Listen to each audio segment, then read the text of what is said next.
Damos la bienvenida al doctor Fernando Wilson, historiador chileno. Estuvimos la semana pasada con él antes de las elecciones de este domingo, que han Ujú. confirmado que el joven diputado de izquierda Gabriel Boric, abanderado del Frente Amplio y del Partido Comunista, ganó este domingo en Chile con un 55,81% de los votos. ¿Cómo amanece Chile? ¿Cómo ha tomado este triunfo? ¿Qué es lo que se ha vivido este lunes en la capital chilena? A ver, bueno, agrego que yo estoy en Viña del Mar, no en Santiago, digamos, a 120 kilómetros de distancia. Pero en términos gruesos, era uno de los escenarios posibles. Hay preocupación en el mundo económico, hay un fuerte descenso de la bolsa, un aumento del valor del dólar.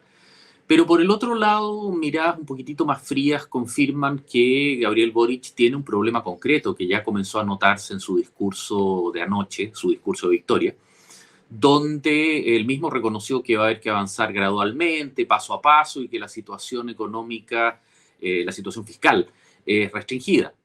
Por lo tanto, el Banco Central, como mencionábamos en la anterior entrevista, ya dio una advertencia en su índice de política monetaria, su informe de política monetaria, de que no hay particulares holguras. Por lo tanto, Gabriel Boric de alguna manera está haciendo un tránsito de una candidatura que se centró esencialmente sobre atributos emocionales, la esperanza, eh, a la realidad y a la praxis concreta del gobierno. Y él se juega mucho, no solamente en su éxito va, digamos, la validación o la vindicación de la izquierda como una fuerza capaz de gobernar y mantener la prosperidad chilena, sino que al mismo tiempo también en buena parte se va la legitimidad de la Convención Constitucional. Por lo tanto, tiendo a creer que su principal desafío a corto plazo es tratar de tranquilizar al mundo económico, siendo que ya el 2022 y 2023 se avisoran difíciles, económicamente hablando. No puede permitirse, digamos, una situación difícil que termine afectando gravemente el bienestar de los chilenos. El votante chileno ha demostrado ser un votante cliente, no es un votante ideológico, es un votante que no tiene problema en pasar de Michelle Bachelet a Sebastián Piñera, no una, sino que dos ocasiones. Es decir, no tiene un compromiso ideológico. Y por lo tanto, si es que la presidencia de Gabriel Boric no cumple resultados, no provee resultados, muy pronto va a tener serios problemas. Y para eso va a necesitar a la derecha. Recordemos que él tiene solo 37 diputados propios de 150 y 3 senadores de 50. Si bien la izquierda tradicional, la antigua concertación, le puede aportar otros 36 diputados y una buena cantidad de senadores, igualmente la derecha sigue dominando el Senado, y la democracia cristiana, que no va a ser parte de su gobierno, ya lo dijo, eh, puede inclinar las mayorías. Por lo tanto, él no cuenta con mayorías parlamentarias sólidas, ni siquiera por ningún acercamiento, y va a tener que negociar mucho. Su gran desafío va a Cuando ser cómo tranquilizar por un lado a sus partidarios ultra y cómo mantener una ecuanimidad en el otro sentido. Cuando vemos, doctor Wilson, elecciones como la que se dio en Ecuador, en donde después de varias semanas se puede confirmar a un ganador tras conteos voto a voto, acuerdos políticos, Uh -huh. etcétera, o una de las principales democracias del mundo, la de los Estados Unidos, del señor Trump, que atraviesa o atravesó por problemas similares. Y en Chile, en cambio, vimos un temprano reconocimiento del candidato Kast. ¿Habla esto de solidez de la democracia en Chile, de institucionalidad? Sí, y eso es, a ver, primero el servicio electoral chileno funciona sobre la base de un sistema analógico de voto en papel, que ha desarrollado un nivel de velocidad y experticia funcionando con ciudadanos designados específicamente para cada elección, con representantes del CERVEL, etcétera, que le permiten producir un recuento muy rápido, incluso en elecciones altamente complejas como la primera vuelta, que además se combinó con la elección de consejeros regionales y de parlamentarios. Eh, en este caso en particular, además, existe también una infraestructura técnica, digamos, que permite detectar muy tempranamente regímenes de avance o evolución de la votación, y está en el interés de toda la sociedad no producir una elección o no producir un régimen de definición electoral tensionado si es que no existe el sentido para ello. Eh, digamos, el resultado de José Antonio Kast fue excelente por derecho propio. Él era la suya era una candidatura testimonial que no esperaba llegar al 15%, y sin embargo obtuvo el 44% con una propuesta conservadora. Por lo tanto, en lo que a él atañe, sus objetivos quedaron largamente conseguidos, Y la posición de la derecha tampoco es tan incómoda, sobre todo en términos de que hoy día cualquier cosa que quiera hacer Gabriel Boric necesita contar con una aprobación de por lo menos parte de la derecha liberal. Y en esa situación, Gabriel Boric tiene el grave problema de que tiene que evitar que la derecha le haga a él lo que él y la izquierda le hicieron a Piñera, incluyendo una multiplicidad de acusaciones constitucionales, incluyendo 2 al propio Piñera, digamos los famosos 4 retiros, 3 de ellos aprobados de fondos de pensiones, etcétera. Es decir, de alguna manera, hoy día en la mañana escribí en una columna que Gabriel Boric tiene que guardar el principito de su velador y poner a Maquiavelo, digamos, va a tener que abandonar las expectativas y las esperanzas, digamos, y comenzar a entrar a gestionar en política en serio. Y bueno, veremos en las señales en los próximos días si es que Gabriel Boric está a la altura de las circunstancias. Evidentemente es un político intuitivo extremadamente efectivo, digamos, que fue capaz de encarnar intuitivamente un sentido y obtener una atronadora votación. Estamos hablando de 4.600.000 votos. Pero eso es el 31% del padrón electoral y de él es solo el 25% del 47% del padrón en la primera vuelta. El resto es lo que en Chile se denominan votos prestados, es decir, gente que votó contra Kast más que a favor de Boric. Por lo tanto, tiene un desafío importante. La presencia del Partido Comunista entre los apoyos de Gabriel Boric traen nerviosismo en Sí, Chile, despiertan de indudablemente. alguna manera fantasmas del pasado. No, absolutamente. Y además las declaraciones de algunos líderes, particularmente del candidato comunista a la primera vuelta, perdón, a la primaria de la coalición Apruebo Dignidad, Daniel Jadue, un alcalde de una comuna periférica de Santiago, digamos, de una comuna popular, no periférica de Santiago, Recoleta, han sido particularmente desafortunadas durante toda la campaña. Es una persona que tiene una visión marxista ortodoxa, clásica, y que evidentemente intimida al mercado, y eso explica en buena medida el alza del dólar y el alza de la bolsa. Ahora, también es cierto que eso ha ocurrido en reiteradas ocasiones, digamos, ha sucedido ante otros gobiernos con anterioridad. Confiemos en que esta situación consiga ordenarse, consiga estabilizarse y que Gabriel Boric entienda dónde radica su mejor interés y el de Chile, digamos. Chile sin duda ha cambiado en todos estos últimos años, pero también lo ha hecho el mundo. Ya no se Uh -huh. conciben estas épocas de injerencias como la que se dieron en los años 70 con el gobierno de Allende, los golpes de Estado, Exacto. incluso la influencia que un Estado, hablemos concretamente, los Estados Unidos podrían tener un gobierno, son mucho más cautas, más moderadas. Uh -huh. Entendemos, no se espera ni se vislumbra ningún terremoto de carácter político allá en Chile. Habrá de alguna manera estabilidad. Poniendo esto como un supuesto, como un escenario, ¿qué es lo que más preocuparía en el próximo gobierno?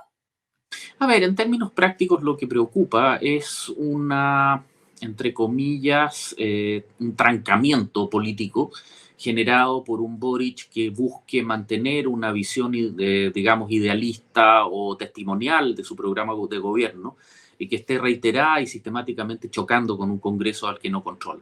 Todo esto combinado con una crisis económica que pueda redundar en un hastío relativamente rápido de los electores. Eso ya se vivió con Bachelet 2, cuando elegida, digamos, con un delta porcentual masivo respecto a la candidata de derecha, Evelyn Matei, que obtuvo solo el 29%, digamos, ella obtuvo cerca del 63%. Ya asumiendo el 11 de marzo del año 2013, ya en julio estaba por debajo del 50% de aprobación, cuando hizo público sus programas de restricciones a la educación particular subvencionada, a la educación primaria y secundaria particular subvencionada. Es decir, es un sistema en el cual se pierde, digamos, las lunas de miel políticas en Chile son muy breves. Y en el caso de Gabriel Boric, el riesgo es que él prácticamente le prendió una vela a cada santo. Ofreció demasiado. Y en ese sentido, ¿cómo lograr explicar ese proceso? ¿Cómo lograr explicar el atraso en el cumplimiento de esos objetivos, una alza gigantesca del salario mínimo, una reducción de la semana laboral a 40 horas, etcétera, representan planteamientos que no se combinan muy bien con una crisis económica. También una alza utópica de impuestos. Él pretende incrementar la tasa impositiva chilena para recaudar el 8% del PIB. Michelle Bachelet montó una reforma tributaria que buscaba recaudar solo el 3% y finalmente solamente logró recaudar el 1,5%. Es decir, estamos hablando de propuestas que van a tener que ser aterrizadas de forma dramática y queda por ver cómo va a funcionar, cómo va a lograr manejar o estabilizar dicha situación, cómo lo va a lograr operativizar. ¿Cómo ha reaccionado el mundo empresarial? El comportamiento de las bolsas, la cotización del dólar, la cotización de las acciones de las poderosas empresas mineras.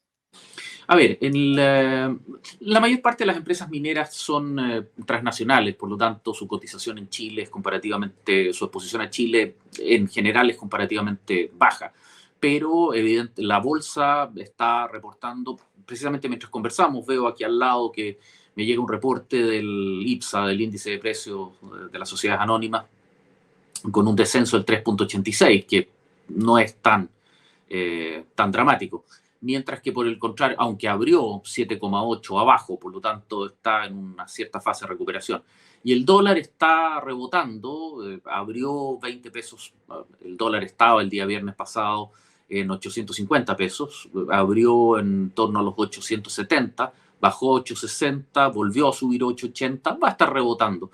Esto hasta que no se nombre un equipo económico realmente confiable y moderado, probablemente se va a mantener durante algunos días. Que la importancia de quién sea el nuevo ministro de Hacienda. A ver, en Chile siempre se ha dicho que la segunda figura más poderosa después del presidente es precisamente el ministro de Hacienda. El ministro de Hacienda, el dueño de la billetera fiscal, como se dice en Chile, es la persona que determina los volúmenes de gasto y que tiene que responder ante el Congreso, digamos, por el endeudamiento del país, etc. La tradición chilena desde el retorno a la democracia es que los ministros de Hacienda son personas altamente versadas en macroeconomía y que han tenido posiciones, digamos, tanto en el mundo académico como en el mundo, digamos, de las finanzas públicas, como en el mundo de las finanzas privadas, digamos, eh, con un nivel de validación extremadamente alto, tanto de izquierda como de derecha. En esa situación, Gabriel Boric va a tener probablemente que recurrir a alguno de los miembros de su comité de asesoría económica que seleccionó, que designó después para la segunda vuelta. Ahí hay nombres de economistas de izquierda altamente reputados, digamos, de centro izquierda, socialdemócratas, como Eduardo Engel, Andrea Repeto, Roberto Saller, Ricardo French Davis, aunque él ya es de una edad relativamente avanzada. Si bien Andrea Repeto en general no, ha asesorado anteriormente a los gobiernos de Bachelet, etcétera, nunca ha aceptado cargos políticos, digamos, actúa más bien desde el mundo académico, como le decía hace unos momentos atrás, precisamente es académica de nuestra universidad, la Adolfo Ibáñez. Pero en el caso de los otros se rumorea mucho a Roberto Saller. Otra alternativa también es un senador que cumple su periodo, no puede reelegirse, digamos, del Partido Socialista, el senador Montes, que también es una figura con redes transversales, pero a quien también se lo ha mencionado probablemente como ministro del Interior. Y ministros comunistas más bien probablemente irían a los sectores sociales. El Ministerio de Desarrollo Social, el Ministerio de Vivienda, ministerios en los cuales quizá, bueno, tiene que haber alguno en el gabinete político, ahí se ha mencionado muy fuerte a la diputada Camila Vallejo, que tampoco fue a la reelección, que pudiera ser probablemente la secretaria general de la presidencia, la secretaria general de gobierno, eh, proveyendo, digamos, una persona en el gabinete político y al mismo tiempo, digamos, no afectando mayormente la correlación. Es difícil ver un comunista en las carteras propiamente económicas, economía y hacienda. Sin Por ser favor. todo lo masiva que pudo ser, la mayor asistencia a las urnas del pueblo chileno Ujú. influyó en este resultado. Puede Sí, ser también ciertamente. interpretado como una respuesta de las mayorías de Chile defendiendo aquellas conquistas que se lograron en los últimos años y que llevaron a la Asamblea Constituyente? Yo separaría eso. La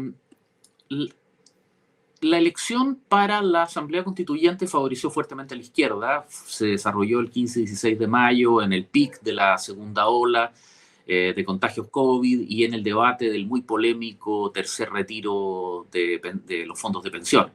En esa situación es difícil ver una correlación de eso con esta elección en particular.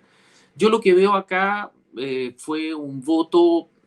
Hay un fuerte voto de rechazo a Kast, hay un fuerte voto juvenil de apoyo a un líder que representa un cambio generacional, pero también existió un muy fuerte voto por Kast. Kast fue derrotado contundentemente, pero recibió una votación de un 44%, con una propuesta conservadora, lo que significa que de alguna manera las fuerzas están bastante equilibradas. De hecho, los números son particularmente parecidos a los del plebiscito del sí y el no de 1988, cuando se decidió la no continuación de Augusto Pinochet como presidente de Chile. Por lo tanto, es una escena en la cual, de alguna manera, no podemos decir que haya habido un triunfo aplanador y un factor que, si bien es cierto, representó un avance considerable en concurrencia a urnas desde la llegada del voto voluntario a Chile, con un 55% de concurrencia, igualmente hubo más de un 45% que no concurrió. Es decir, hay un 45% de chilenos que están en el padrón electoral, que es de 15 millones, y por Gabriel Boric votaron 4.700.000, 600.000. Por lo tanto, en términos prácticos, él tiene un tercio del padrón.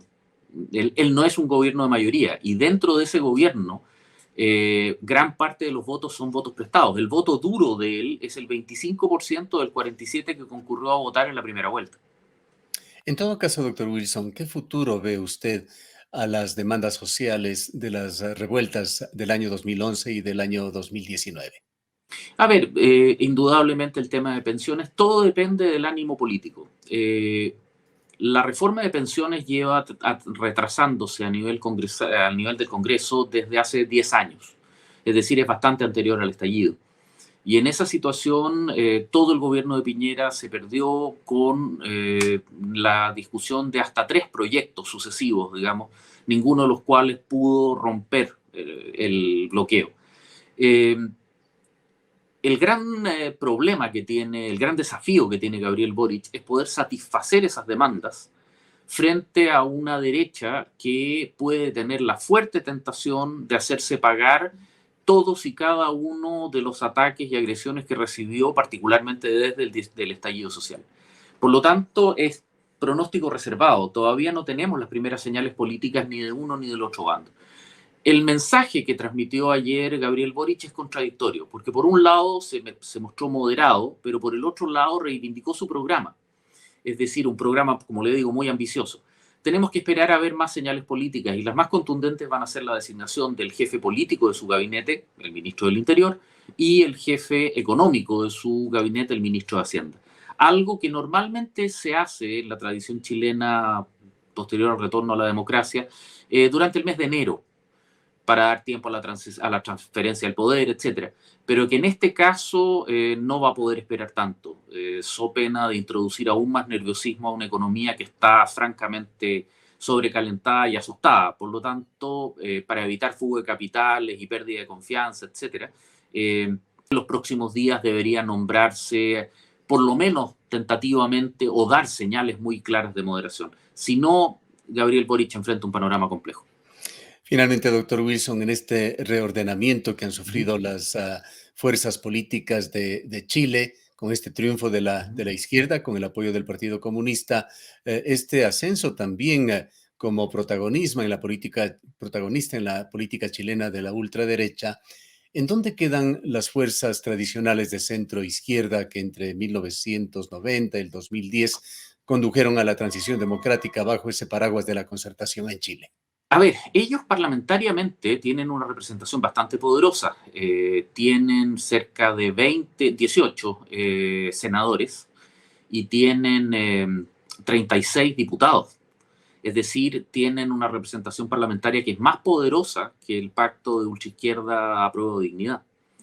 Y además existe el caso particular del Partido Demócrata Cristiano, que es quien no ya ha hecho explícito que si bien llamó a votar por Gabriel Boric, no está dispuesto a cooperar en su gobierno. Y digamos que es agua y aceite con el Partido Comunista. Por lo tanto, ya tenemos un problema estructural en términos de configuración de mayoría. Va a haber que negociar mucho, va a haber que debatir mucho y, bueno, cómo se logra generar y cómo se logra consolidar y construir esa situación es el desafío de Gabriel Boric. Ese viejo dicho chino, ten cuidado con lo que deseas porque te puede ser concedido, bien podría plantearse a Gabriel Boric hoy día. Pasada la alegría de una victoria contundente, digamos, de una campaña agotadora, bueno, ahora es el presidente electo de Chile, tiene que comenzar a tomar decisiones y en momentos complicados. Continúa la pandemia, se nos vienen años económicamente difíciles. Bueno, tiene un equipo completamente nuevo. Son desafíos interesantes, son desafíos complejos. Chile ya lo superó una vez en el año 88-89, digamos, durante la transición del gobierno de Pinochet a Patricio Aylwin. Ahora vemos un proceso que sin tener el dramatismo del final de un gobierno militar de derecha en el contexto de la Guerra Fría, igualmente va a ser desafiante en el contexto que estamos viendo de liquidez contemporánea. Esto es una situación que está viviendo no solamente toda Latinoamérica, sino que todo el mundo. Veamos España, veamos Gran Bretaña, Francia, con el incremento de la votación también de la derecha dura, etc. No nos podemos sustraer del mundo. Bien. Muchísimas gracias por habernos atendido nuevamente. Por favor, muchas gracias a usted por su paciencia. Que esté muy bien. El doctor Fernando Wilson es historiador, profesor investigador de la Universidad Adolfo Ibáñez en Chile.